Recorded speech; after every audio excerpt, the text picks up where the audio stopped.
Hello, welcome to my channel. My name is Danielle. I make videos about whatever I want.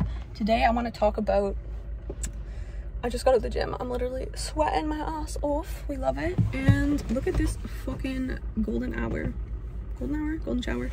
No, that's an entirely different thing. Today I just want to talk to you, a quick little message. I want to just remind you or tell you or just talk to you about the fact that being afraid of something doesn't necessarily mean that it's bad for you. Fear is not bad for you. It's not bad to experience fear. It's not bad to be anxious about something. It's not bad to be afraid. It's not, just because you feel the emotion of fear doesn't mean that you shouldn't open the door. There is a distinctive difference between fear and intuition. And for me, honestly, intimacy it brings up a lot of fear in me for reasons that have to do with my past. And that means that there's still emotions to be integrated in my being. So when they get triggered, I realize that it's important, I guess what I'm saying is to practice discernment around what comes up in your being. Because everything is a dance, everything is a balance, and sometimes we don't actually understand or we don't have the clarity necessary in order to move forward with something. For example, if I chose to listen to fear in intimate situations, I will continue to perpetuate the cycle that I'm trying to get out of, perpetuate.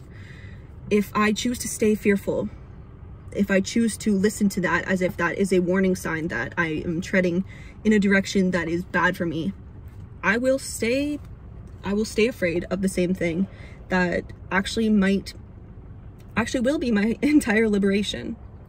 So liberating the self-development it's an onion peeling. There's not a destination. This is why there's no reason to rush. There's no reason to judge your journey because it's individual to you. And you will have different seasons, and sometimes these seasons will exist for a long time. Sometimes they will exist for moments. Seasons where you doubt yourself, seasons where you feel insecure, seasons where you feel afraid. Sometimes those last moments, sometimes they last years. Sometimes they last months, weeks, days, whatever the case may be. That it's okay to feel exactly how you feel. It's okay to have to do or to want to do or feel called to do what you need to do in order to take care of you. It's okay to be afraid of something and actually choose not to face it. It's okay. It's not okay when we judge ourselves for what we need in order to get through things, in order to evolve, in order to explore deeper our being. The message here is really, I guess, practice discernment. Practice discernment. And the way that we do this is we deepen the connection that we have with ourselves. Not with anything else outside of us, but with ourselves, with trusting ourselves. I practice these mindfulness practices that allow me to deepen an understanding of what happens, like when a trigger is, what it's coming from, and which crossroads show up.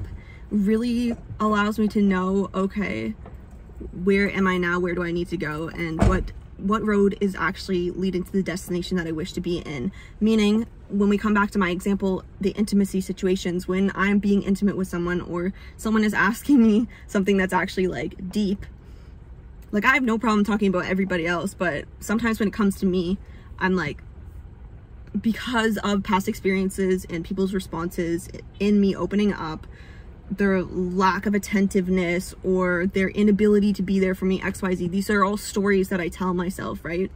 Of, oh, I don't deserve to be listened to because of this, or I'm too much. What I have to say is too much. All of these stories play in my head sometimes.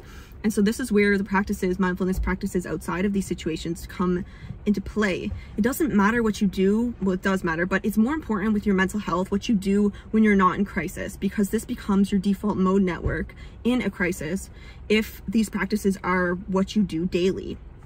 This is why I do meditation daily. I do visualizations in these meditations. I enact healing in myself in these meditations. And you don't have to be you just need to be in a meditative state to do that. You don't actually have to be eyes closed to do that. That's a whole nother thing. But just realizing that when you want to change, when you want to develop, when you want to be better, the first thing that you need to do always is focus on yourself. If you want to get a better relationship with someone, your relationship with yourself needs to be top priority, point blank simple. Because we need to know and understand our own discernment of our own signals in order to properly, not that there's a right or wrong way, but in order to move and respond in dynamics with other people in a way that is most beneficial for us.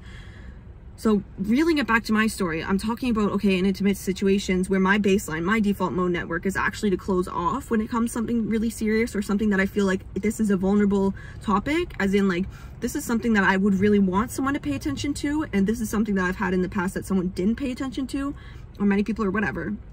Or even me not paying attention to that part of me, right? Whatever story it is, right? We're not blaming other people. At the end of the day, it is my responsibility to open up to someone. This is what I'm saying though, when it's like practice discernment, because when I'm in these intimate situations, the fear that actually comes forward is not, it's not because there's actually danger in that situation, although my body thinks there is. A lot of the time when we've gone through emotional experiences like neglect or shame or stuff like that, like our body stores it in our tissue and stuff like that, in our cells, right? They harden or they become excessive, like the chakras. And we overcompensate with these coping mechanisms that we don't even recognize. So for me, that's putting up my walls when it comes to really, really deep things that are really, really important to me. And although I have all of these social medias and I share all these things, there are still things that obviously I don't share on here. And those are the things that I'm like, because yeah, just because it's a protective layer. But I'm saying it's not efficient. It's not what I want, because what I want is outside of those barriers. And the level of intimacy that I'm creating in my life right now necessitates me to actually feel that fear, sit with the fear, and realize that, okay, fear, you're not my guardian. You are not I don't need you to save me. I don't need you to protect me. I can be right there with you. New pimple. I can be right there with you. And yet your presence does not denote that I am doing something wrong. So it really, again, like discernment of yourself is so important. And self-sabotage comes in many different ways. For me, that's how it comes for me. It's me actually, when in the situations that I've been calling in, I've been manifesting, I've been literally praying for, when they happen, that default mode network in me is like, okay, run away. Intimacy, run away. So that's something I am detangling, untangling, feeling, integrating. And the only way to do that is to shine light on these things that are alive in our body. And the only way to shine light on things that are alive in our body is to see them, to sit with them, to be present with them, and to accept ourselves unconditionally. So I hope that somewhere in this message, you receive the messages that you need to hear, and you know that you're not alone. So I love you so much. Don't make fear to be something that it's not. And practice discernment when it comes to your internal signals. Because sometimes we are just perpetuating a cycle that we're trying to get out of because it's comfier.